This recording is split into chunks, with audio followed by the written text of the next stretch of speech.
Hello, everybody, and welcome to this episode of the Red Loosey podcast. I'm here with Kathryn Lefroy, screenwriter and author of Alex and the Alpacas Save the World, which was a book that I just could not put down. Welcome, Kathryn. Hello. Yay. Hi. How are you? Good, thank you. So to That's start good. off, I'm going to do like a quick fire round where I'm going to ask you some like would you rather questions. Okay. So, All like right. one word responses, you can do All this. right. Okay. Psych myself up. Yeah. Yep. Smart or casual? Casual, always. Yeah. McDonald's or Hungry Jack's? Oh, neither? Not a fast food fan? Not really. No. Reading or Sorry. I writing? ruined that one. Ooh. It depends. Both at separate times. No, I get it. I totally get that. Okay, left or right? Handed? Just any. Which one do you like better? Oh. Left or right? Left. Are you left-handed or is it just like No, not at all. I just said left. TV shows or movies? Movie. Oh, yeah, movies. Night or day? Day. Sunset or sunrise? Sunrise. Same. Rain or shine? Shine, except for sometimes when it's raining like today, when it's just awesome to be snuggled up inside. Yeah, like I love being cozy at night Yep. or in the day. Yep. Invisibility or flight? Flight. Yeah. Cafe or restaurant? Cafe. Nice to sit like with a nice drink and just relax. Yep, that's right. Sweet or savory? Savory. Coffee or tea?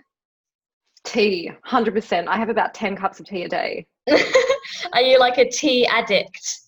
I am a tea addict. My mum is English, so I blame it on like my English side. I need like a tea injection every day. Wow. Okay, so for the longer questions, first of all, how has COVID-19 affected you as an author? Has this massive break encouraged you or encouraged procrastination? It's been interesting, I think, for everyone. And I think we've all found ways to deal with it as best we can. It's had a pretty big impact on me because I usually live in the States, in Los Angeles. So I came back to Australia for my grandmother's 90th birthday actually in March and have been here ever since. And it's end of May now. So it's impacted me in the fact that I can't get home at the moment. The first few weeks was really hard. I was getting nothing done creatively. It was just constantly like refreshing news feeds, reading these articles and just going, how did we get here? How is this happening? How am I alive during a global pandemic? Like, you never think it's going to happen, right? We've all read dystopian YA and we never actually think we're going to live through it. So the first few weeks were just sort of a disaster. It was like me in my pajamas kind of crying over my, newspaper app on my phone. Then I sort of snapped out of it and just went, you know what, I'm incredibly fortunate to have time and to have the space to do some creative projects. So I did throw myself into work and I have been really productive actually since then. So I've done a couple of screenplays. I finished another book. Wow, I've done edits on another book. Yeah, I've just been like 12 hours a day in front of the computer kind of trying to make use of the time, I suppose. Yeah. Well, I think it's brilliant how you went from like the worst, not at all productive, doing nothing, and then suddenly you're doing everything and you're getting things done. I think that's really good. Yeah.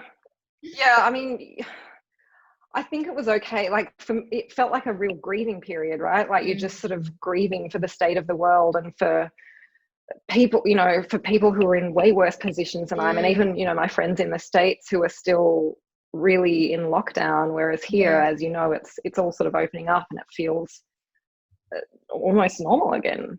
So going through that grieving period and sort of coming out the other side of that and shaking yourself off and going, wow, life really does go on.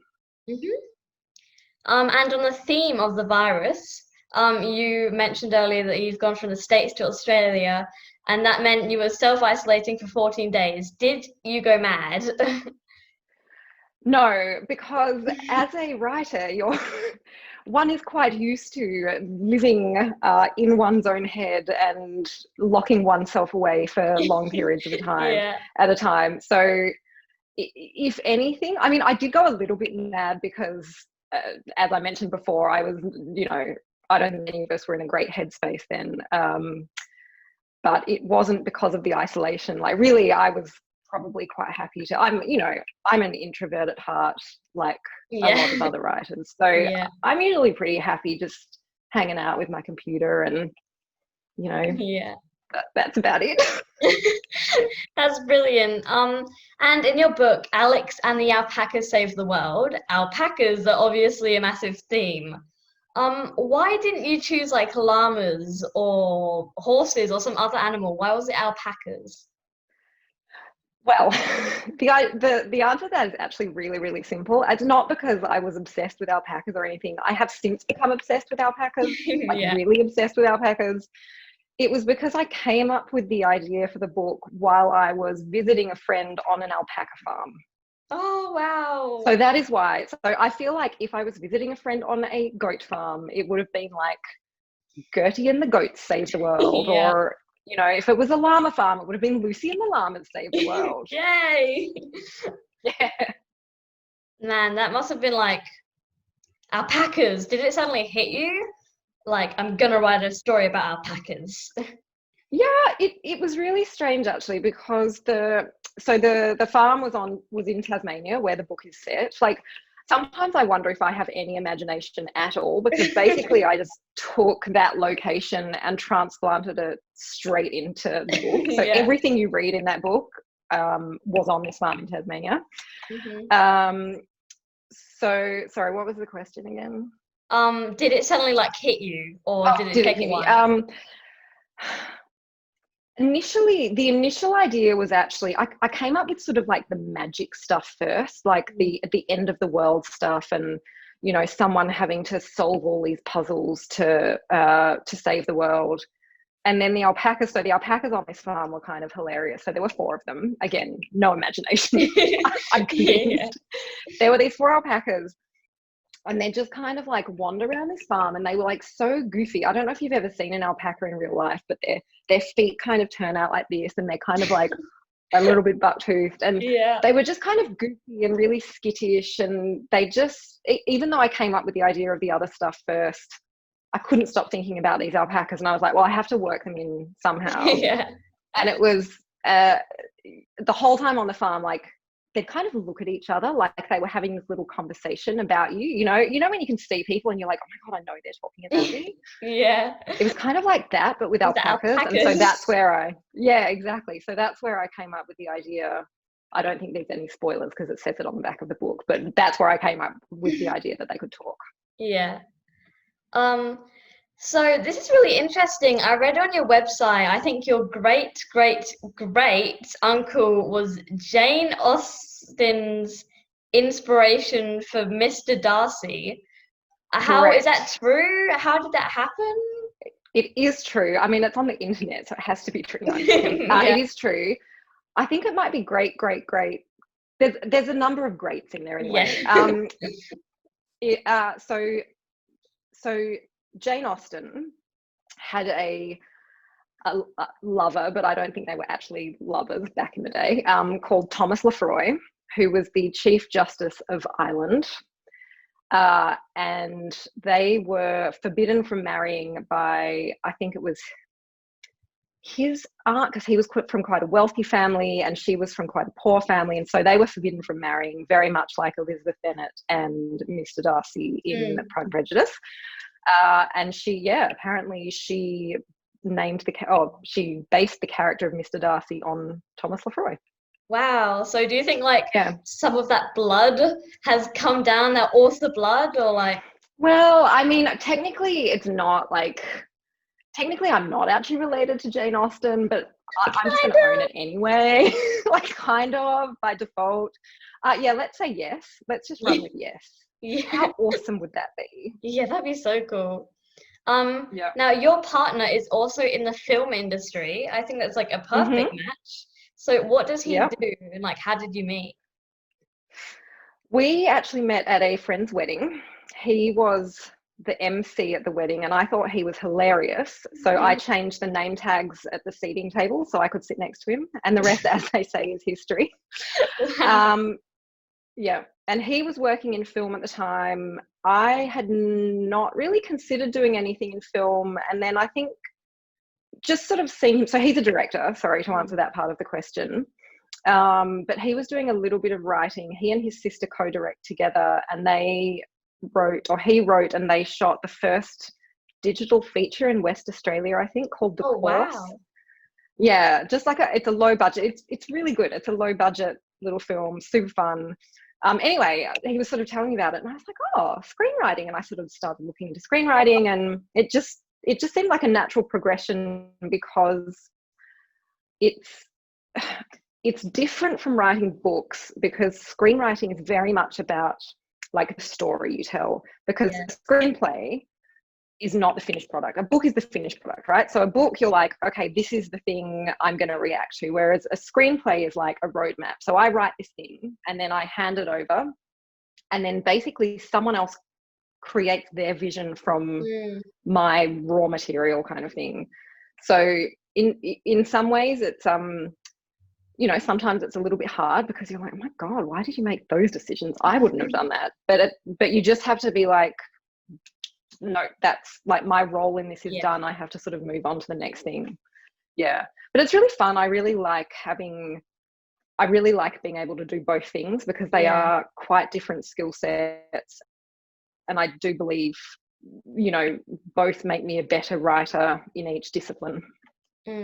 Now, in the future, are you planning on writing more books, or like even exploring new genres? Yeah, so I've got a sequel to the Alpaca book that I've I've just sent the draft of that to Fremantle Press, so it still needs some work, so don't get too excited. It's not going to be out next week. So that one, so that's in the works. I've got another book, another middle grade novel that's set in San Francisco. I've got an agent in New York, so that's with my agent in New York at the moment, and we're going to start shopping that around to publishers in the States. Again, I think with everything that's going on at the moment, we might be waiting a little while for that one as well. Yep.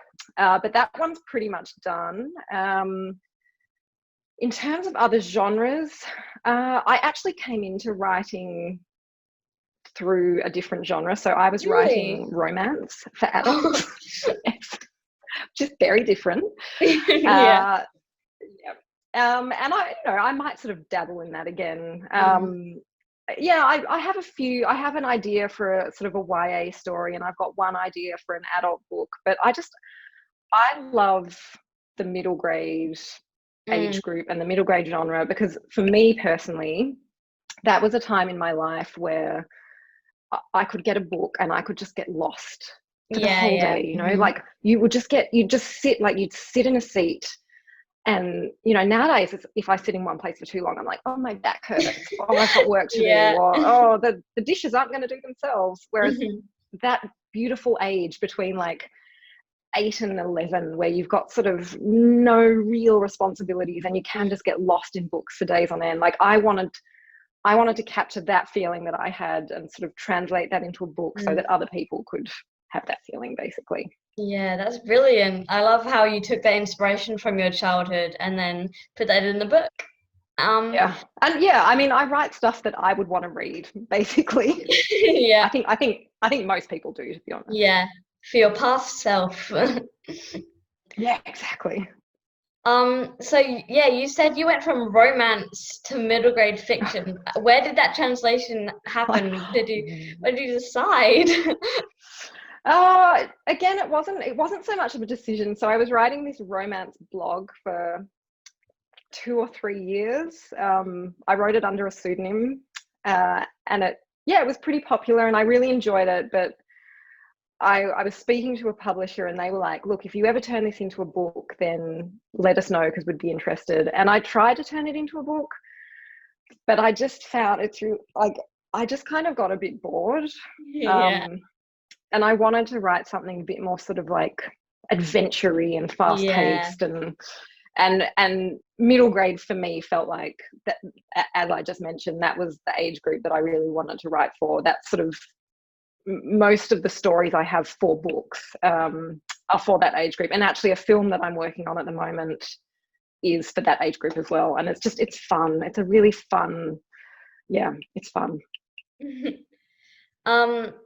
Now, I've asked in like this podcast, I've asked a few authors this question before, but are you like a planner when you write? Do you plan your story, know what's going to happen, or do you just write, just let it out? I am definitely a planner, 110%. Yep. I do not understand. I can't understand how people would just sit down and write, because my story would go, okay, to be fair, for Alex, for the Alpaca book, I did actually just sit down and start writing, and I ended up having to do about 20 drafts. I'm not kidding, probably 20 drafts. It took so many years, because it's just like, it would just like meander off in all these directions, and then I'd have to like rope it in again. Yeah. Whereas everything I do now, and again, this is something I've learned from screenwriting, which is very much, I come up with a structure, and I come up with all the character motivations. I do a lot of preliminary work before I sit down and write. And it means that when I do sit down and write, so I'll do months and months of preliminary work, so that when I sit down and write, I can actually just get the story out. Yeah. And I know some people say, oh yeah, but that's not creative, and it's, how is that exciting? But you'd be amazed at the little bits of creativity you find. Like, for me personally, I find creativity within parameters. So if you say to me, you have to work within here and here, I'm like, oh wow, that much creative space to play with. Whereas if you say to me, you can work within here and here, I'm like, I don't know what to do with that. It's a bit overwhelming. So yeah, that's a very long-winded answer to your question. The short version is, I'm definitely a planner. Yeah. You were saying how it took years and years to write Alex and the Alpaca Save the World. What was that moment finally like when it was published and out there? How did you feel? It was so surreal, honestly. It was because I've been working on that book. This is like quite embarrassing actually, but for 7 years. Wow. Yeah, I know. Because I didn't know how to write a book. Like, I didn't do a creative writing degree at college. I did a PhD in business. I'd always been writing my whole life, but I'd never written a book. I didn't know how to write a book. So I was like, oh, I'm going to write a book. And I think that's why it took so long. But yeah, it was really surreal actually. Like, people around me were more excited than I am. Because I guess they'd seen how hard I'd worked and how much I wanted it. And then when it happens to you, you're kind of like, oh yeah, that thing happened. What's next? Like, I mean, everyone knows that experience. When you get something that you really want, you've already set the bar that little bit higher. So you're like, well, that's cool, but mentally I'm already past that hurdle. So what's next? Yeah. But it is awesome. Like, don't get me wrong. Like, it's still awesome. And I still sort of sometimes, I don't even have a copy of my book here, I don't think. But I still sometimes like pick it up and I go, oh my God, that's crazy. I did that. Like, look, this is me. Yeah. I know you mentioned this a little bit earlier, but how does being a screenwriter and an author tie together? I assume it works really well, but could you expand a bit more about that? Yeah, definitely. So for me, being a screenwriter, when I started screenwriting, it really gave me an appreciation for structure, story structure, because screenplays are, particularly genre screenplays, which is what I mostly do, they're all about getting the structure right. If you don't have the structure right, it's never going to work. You can have the best characters, you can have the best scenes, but if you don't have a really tight structure, forget it. Like, people are going to tune out at the midpoint. So for me, that was a really interesting learning that I can now apply to my novels. So for every project, whether it's a novel or a screenplay, I always start with exactly the same structural breakdown. Yeah. And then, and then obviously with novels, there's a lot more words involved. Yeah. And it takes a lot longer. With screenplays, someone once said to me, screenplays are like writing poetry because you have to say so much with so few words. Yeah.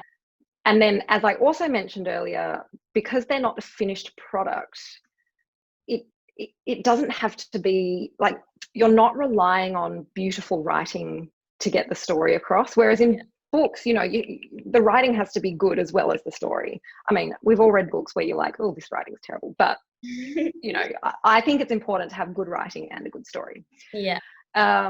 Whereas in a screenplay, I'm not saying you don't need good writing, but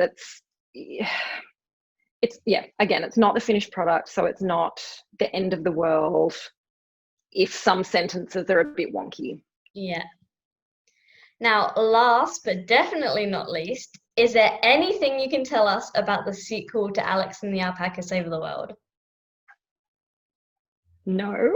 No, I'm just trying to think, what can I tell you that's not going to be a total spoiler alert? I don't want to tell you anything. It's a secret. We have to find out. Well, also I sent it to the publisher a little while ago, so I haven't actually worked through notes with them yet, so it could all change. Yeah, you don't want to lie. I don't want to be like, this thing happens, and then Kate, the publisher, is like, I hate that thing, we're not doing that. Yeah. But I will say one thing, I don't think this one will change, is that so the first book is all set in Tasmania on a farm, and the second book is set in a city. So there you go. Exciting. Yep. I don't think that'll change, but if it does, I apologize. Yeah. Well, I think that's it. Thank you so much, everyone, for watching this episode. Thank you. And I just had so much fun with you, Kathryn. I know. We have a lot of fun. Loosey and I met. Where did we meet? Dimmick Bustleton, right? Yeah. I think so, yeah. And I think we just ended up talking to each other for like an hour. And then I think your mum was like, we kind of have to go now. And I was like, wow, okay, time flies. Yeah, I know. So no, I love it was like meeting an old friend again. Yeah. And in case anybody watching, in the case of an unlikely event that you have not gotten Kathryn's book, Alex and the Alpaca Save the World, get it right now. You can go down to Dimmock's Bustleton, and if you don't want to, they do a home delivery, so you can get it straight to your doorstep. And if you enjoyed this episode, give us a like on YouTube, subscribe, and keep reading.